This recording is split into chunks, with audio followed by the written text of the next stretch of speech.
아침에 나로 주의 인자한 말씀을 듣게 하소서. 성도 여러분 안녕하세요. 금요일입니다. 오늘도 하나님의 사랑이 여러분들의 삶의 자리에 가득하기를 간절히 소망합니다. 말씀 한 국봅니다. 시편 114편 1절부터 8절까지의 말씀을 봉독해 드립니다. 이스라엘이 애굽에서 나오며 야곱의 집안이 언어가 다른 민족에게서 나올 때에 유다는 여호와의 성소가 되고 이스라엘은 그의 영토가 되었도다. 바다가 보고 도망하며 요단은 물러갔으니 산들은 순양들 같이 뛰놀며 작은 산들은 어린 양들 같이 뛰었도다. 바다야 내가 도망함은 어찌함이며 요단아 내가 물러감은 어찌함인가. 너희 산들아 수양들 같이 뛰놀며 작은 산들아 어린 양들 같이 뛰놀면 어찌함인가. 땅이여 너는 주 앞 곧 야곱의 하나님 앞에서 떨지어다. 그가 반석을 쳐서 몸물이 되게 하시며 차돌로 샘물이 되게 하셨도다. 아멘. 우리가 삶을 살다 보면 우리가 해결할 수 없는 그러한 큰 문제 앞에 서게 될 때가 있습니다. 내 능력으로서는 도저히 헤치고 나갈 수 없을 것 같아서 절망을 하지요. 그런데 그 어려운 과정들을 쭉 지나고 어느 순간 뒤를 돌아다 보면 도저히 감당할 수 없을 것 같았던 그 문제였지만 헤치고 나오게 되고 그 과정을 돌아보면 순간순간 하나님께서 도와주시고 인도해 주셨음을 그 흔적들을 보게 됩니다. 저도 개인적으로 지금까지 살아오면서 제 힘으로 도저히 해결할 수 없는 깊은 웅덩이에 빠져 있는 듯한 그러한 느낌을 가질 때가 여러 차례 있죠. 그런데 돌아보면 도저히 어쩔 수 없는 상황의 그 웅덩이, 그곳에 하나님의 은혜가 가장 컸던 것을 깨닫게 됩니다.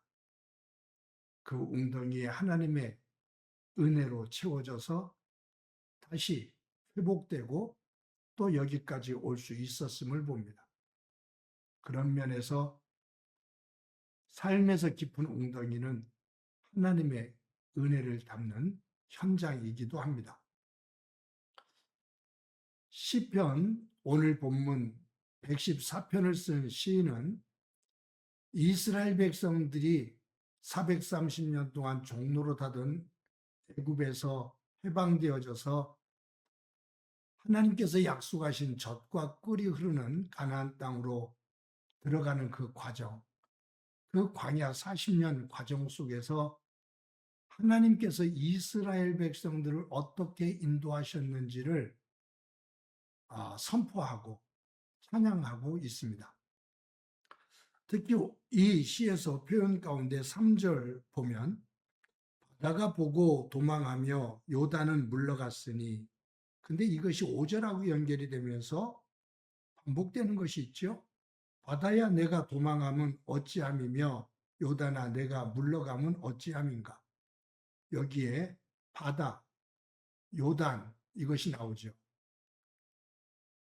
이스라엘 백성들이 애굽에서 나와서 가나안 땅에 들어가기까지 두 개의 물을 건넙니다. 하나는 홍해바다입니다. 하나는 요단강입니다. 그런데 홍해를 건널 때도 요단강을 건널 때도 이스라엘 백성들은 위기에 처하게 됩니다. 애굽에서 나와서 가나안 땅을 향하는데 앞에 홍해가 넘실댑니다. 뒤에는 바로 왕이 군사를 끌고 뒤쫓아옵니다. 인태양난이죠. 어디로도 갈 수 없는 이제 막다른 골목과 같은 절망적인 상황입니다. 그때 하나님께서 역사하셔서 홍해를 갈라주셔요. 이스라엘 백성들이 홍해를 건너고 모세와 함께 찬양을 합니다.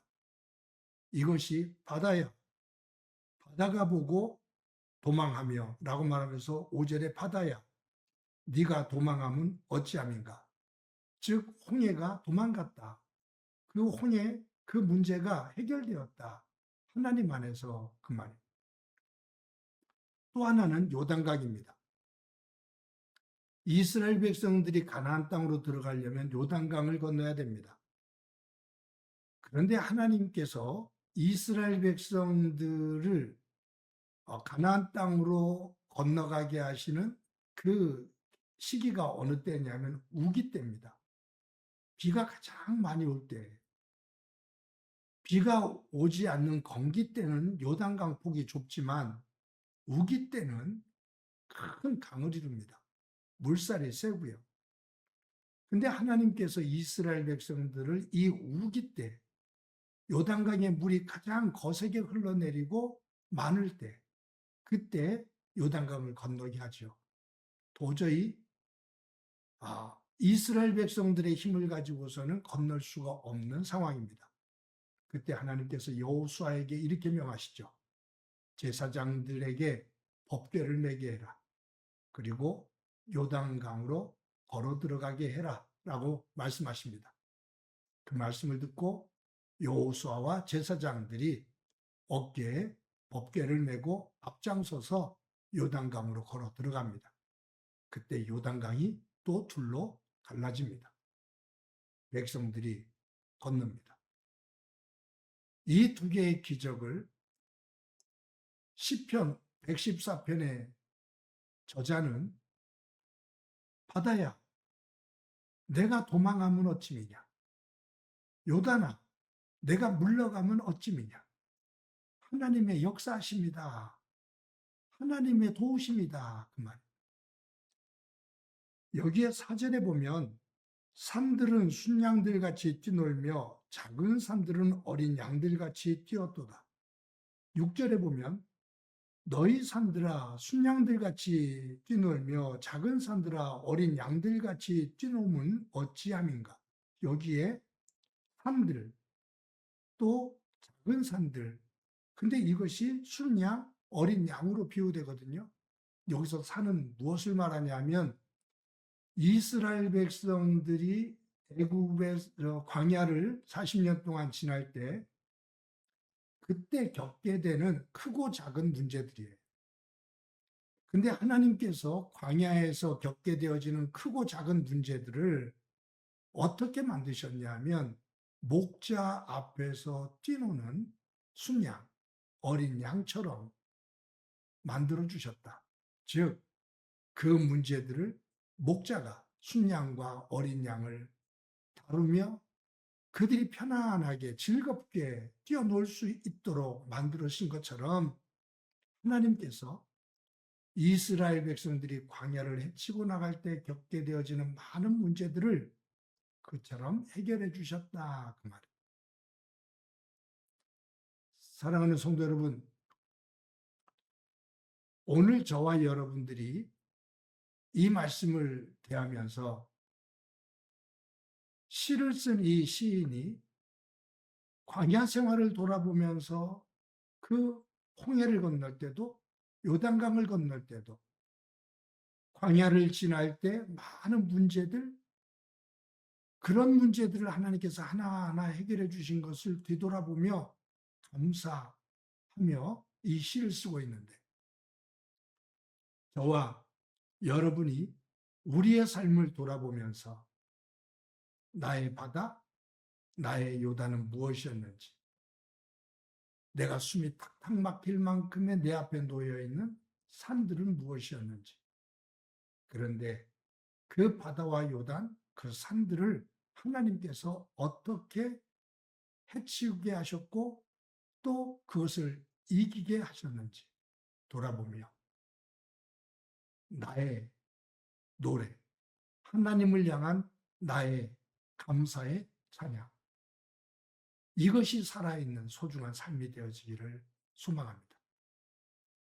삶의 자리에서 찬양으로 간증으로 내 삶을 고백하며 하나님께 영광이 되어지고 영광 받으시는 하나님께서 저와 여러분 가운데 더 귀한 은혜를 내려주시는 그 복이 가득하기를 소망합니다. 한번 기도합니다.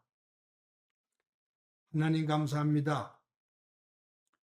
오늘 본문에 그 시인이 이스라엘 백성들이 광야 40년을 헤치고 나올 때 겪었던 그 많은 힘들고 어려운 일들을 하나님의 은혜 가운데 헤치고 나왔음을 고백하며 찬양하는 모습을 보게 되는데, 저와 성도들 모두 우리의 삶을 돌아보며 내 삶의 자리에 일어난 많은 일들을 하나님께서 어떻게 이끌어 주셨는지 그것을 바라보고 믿음으로 고백하며 나의 노래, 나의 찬양이 있는 삶이 되도록 은총 베풀어 주옵소서. 오늘도 함께해 주시리라 믿고 예수님의 이름으로 기도드립니다. 아멘.